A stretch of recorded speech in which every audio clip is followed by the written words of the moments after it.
항상 대한민국에 정확하고 빠른 소식을 알리기 위한 시스코크입니다. 구독과 좋아요는 영상 제작에 큰 힘이 됩니다. 스텔스 전투기의 시대도 이제 끝이 났다. 돌고 돌아 다시 4.5세대 전투기가 전세계 붐을 일으키고 있다. 한때 나팔바지와 통큰 바지가 대한민국 패션 시장을 휩쓴 적이 있는데요. 20년이 지난 지금 유행이 돌고 돌아 다시 한번 와이드 바지라는 이름으로 유행을 타고 있습니다. 전투기 시장에서도 2000년 초반 5세대 스텔스기와 6세대급 전투기, 스텔스 전투기에 대해 광적인 유행이 번졌는데요. 스텔스라는 게 레이더 전파에 감지가 되지 않아 다른 전투기들에 비해 압도적인 전투 성능을 실전에서 사용되자 모든 나라들이 한 번쯤 가져보고 싶다라는 생각을 했었습니다. 거기다 확립되지도 않은 6세대라는 꿈에 부풀어 아예 5세대를 건너뛰고 6세대부터 개발한다며 많은 나라들이 천문학적인 금액의 돈을 투자했는데요. 미국 로키드 마틴의 대표 스텔스 전투기인 F-35를 유행처럼 하나둘 구매하는 붐이 일어났습니다. 그러나 20년이 지난 지금 스텔스기의 성능이 아무리 압도적이라 하더라도 실제 운용력 측면에서는 4.5세대 전투기를 절대 따라갈 수 없다는 결론을 내렸는데요. 심지어 미 공군 참모총장이자 합동참모의장 후보자인 찰스 브라운 대장은 5, 6세대 전투기를 주말에만 타는 슈퍼카라고 하며 불필요한 자동차라고 했는데 실제로 4.5세대 전투기야말로 미국 공군에게 가장 필요하다고 소신 발언을 했습니다. 국내에서보다 해외에서 더 큰 주목을 받는 4.5세대 KF-21 전투기의 경쟁력에 대해 한번 살펴보겠습니다. 유행처럼 번진 5세대 스텔스기는 레이더 단면적을 줄이는 동체 영상과 고도로 발달된 항공전자 장비, 전장의 상황을 일목요연하게 파악할 수 있는 네트워크 데이터 융합, 실시간 데이터 스트리밍이 가능한 임무 컴퓨터 등이 갖춰진 전투기를 말하는데요. 대표적으로 미국의 F-35, F-22 랩터를 예로 들 수 있습니다. 중국의 J-20 전투기도 본인들 말로는 5세대 스텔스 전투기라고 하지만 무장 탑재가 늘어나면 비행 속력이 급격하게 줄어드는 말도 안 되는 결함으로 세계 방산 시장에서는 인정하지 않고 있죠. 러시아의 수호이 57 스텔스 전투기 역시 2010년 표도 비행에 성공한 뒤 아직까지도 실전 배치가 이뤄지지 않았습니다. 이번 우크라이나와의 전쟁에서 급하게 실전 출장을 했다고는 하지만 따로 증거나 영상이 없어 사실상 개발 자체가 완벽하게 이뤄지지 않았다고 보고 있는데요.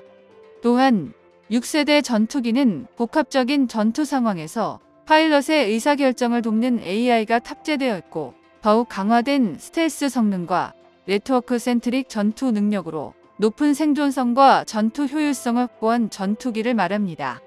그러나 아직은 명확한 개념이 확립되지 않은 만큼 현실적으로 6세대기의 효용성을 논의하는 건 상당히 어려운데요.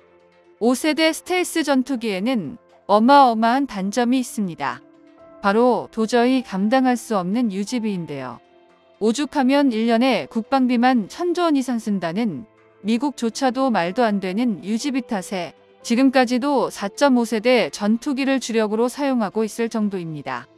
단적인 예로 F-22 랩터는 미국 회계감사원의 추산 결과 비행시간당 소모 비용이 약 8만 5천 달러에 육박합니다. 1시간에 1억 1천만 원이 넘는 돈이 공중분해되는 셈인데요. F-35의 경우 시간당 약 3만 6천 달러, 한화로 약 4,700만 원이 소모됩니다. F-22의 유지비용이 워낙 천문학적이다 보니 얼핏 적어 보이는 금액인데요. 하지만 이건 빙산의 일각입니다. 아직도 개발이 마무리되지 않았다는 F-35 프로그램의 연간 총비용은 무려 90억 달러에 달합니다. 다시 말해 F-35 한 종류에만 연간 12조 원이 넘는 예산이 투자되고 있는 건데요. 이를 바탕으로 추산한 결과 F-35를 수명주기인 60년 동안 운용한다고 가정할 시 자그마치 1조 달러가 넘는 유지비용이 필요합니다. F-22, F-35 5세대기라는 특수성 때문에 생산량이 낮을 수밖에 없고 이는 필연적으로 부품 비용 증가를 야기하는데요. 게다가 스텔스 도료 코팅, 특수 유지 보수 절차, 고유 항공전자 시스템 사용 등이 유지 비용을 천정부지로 치솟게 하는 원인입니다. 미국조차 이를 감당할 수 없다 보니 결국 F-22 전투기는 퇴역 절차에 돌입하는 아이러니한 상황이 벌어졌는데요. 한편 여전히 미국을 포함한 많은 나라에서 주력으로 사용되고 있는 F-16의 비행시간당 소모 비용은 2,900만 원, F-18 슈퍼호넷은 2,400만 원에 불과합니다. 이와 같은 범용적인 성능, 합리적인 유지비 덕에 4.5세대기는 여전히 거의 모든 나라의 주력 전투기이자 전 세계 방산 시장의 주력 상품으로 다시금 자리매김하고 있는데요. 이 중에서도 F-16V, F-15EX와 4.5세대기의 중요성이 부각되면서 최근 연달아 수출에 성공 중인 프랑스, 라팔, 그 중에서 현재 가장 최신 기종인 대한민국이 개발 중인 KF-21 전투기가 가장 주목받고 있습니다. 결국 가격과 성능 등 다른 여러 가지 사항을 모두 고려한다면 KF-21 전투기로 모일 수밖에 없는데요. 4세대와 5세대 사이에 존재하는 게 4.5세대인데 세대 간의 격차라기보다는 기능적 차이에 더 가깝습니다. 4.5세대기는 5세대에 버금가는 진보된 항전 장비를 탑재하고 있는데 4세대 전투기에 비해 훨씬 향상된 비행 제어 시스템과 센서 융합 기능이 포함된 정교한 항공전자 시스템을 갖추고 있는데요. 또한 A사 레이더를 포함해 보안 데이터 링크를 통한 전장의 정보를 공유할 수 있는 네트워크 중심의 전쟁 수행 능력을 갖추고 있습니다. 여기에 일반적으로 4.5세대 전투기는 4세대에 비해 더욱 고성능 엔진을 탑재하면서 더 나은 연료 효율성과 추중비를 확보했습니다. 그 결과 4.5세대기는 세대 간의 격차를 나타내는 구분법이 무색하게도 5세대 스텔스기를 격추할 수 있는 성능을 확보하게 되었는데요. 스텔스는 어디까지나 탐지 범위를 줄여줄 뿐이지 완벽하게 보이지 않게 만들 수는 없습니다. 공중조기 경보통제기의 지원을 받은 4.5세대기가 충분한 거리까지만 접근할 수 있다면 5세대기를 격추하는 건 어렵지 않죠. 특히 KF-21에 탑재된 IRST는 열 신호를 감지하는 데다 레이더와 달리 특정 전파를 방출하지 않기 때문에 추적 중인 전투기 모르게 탐지가 가능한데요.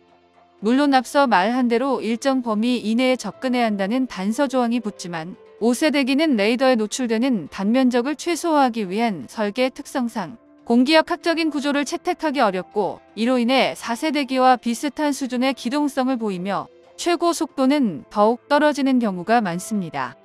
대표적으로 미국 로키드 마틴의 F-35 전투기의 최고 속도가 마하 1.6에 불과하지만 KF-21은 아직 시험 단계임에도 이미 최고 측정 속도가 1.8을 돌파했는데요.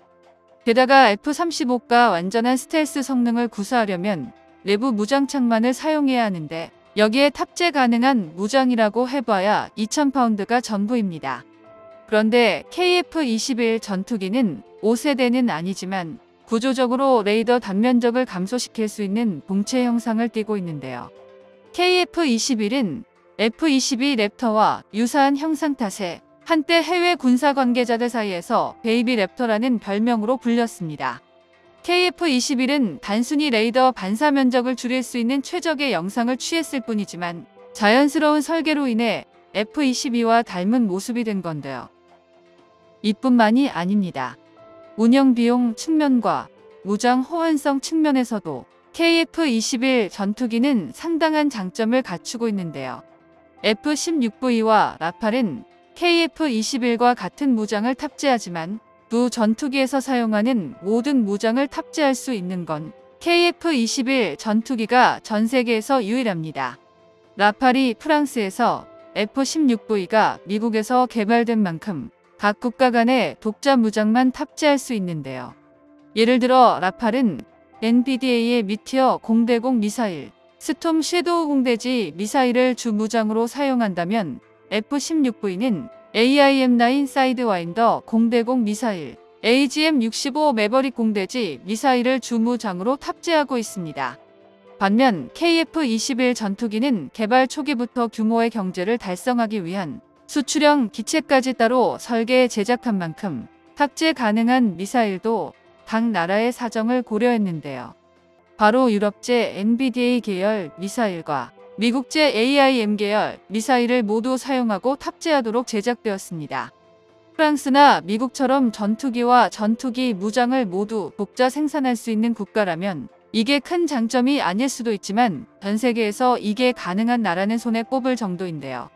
각 나라의 사정상 미사일 운용에 제약이 생겨버리면 기껏 잘 만들어 놓은 전투기가 수출에 제약이 생길 수 있는 것을 미리 예측했던 개발자들이 하나하나 꼼꼼하게 챙겼다고 밖에는 할 말이 없습니다. 그러므로 KF-21 전투기의 무장 호환성은 절대 거부할 수 없는 장점인데요. F-16을 운용 중이었든 미라주나 구형 소련제 전투기를 운용 중이었든 KF-21을 도입한다면 기존에 사용하던 무장을 그대로 사용할 수 있는 셈입니다. 이렇듯 전 세계가 주목하는 KF-21 전투기는 잠정 전투용 적합 판정을 획득하였고 양산 준비에 들어갔기에 2026년까지 잘 준비해 전투기 생산을 마무리할 것으로 보입니다. 정보가 도움되셨다면 구독과 좋아요 부탁드립니다. 이상 시스코크입니다.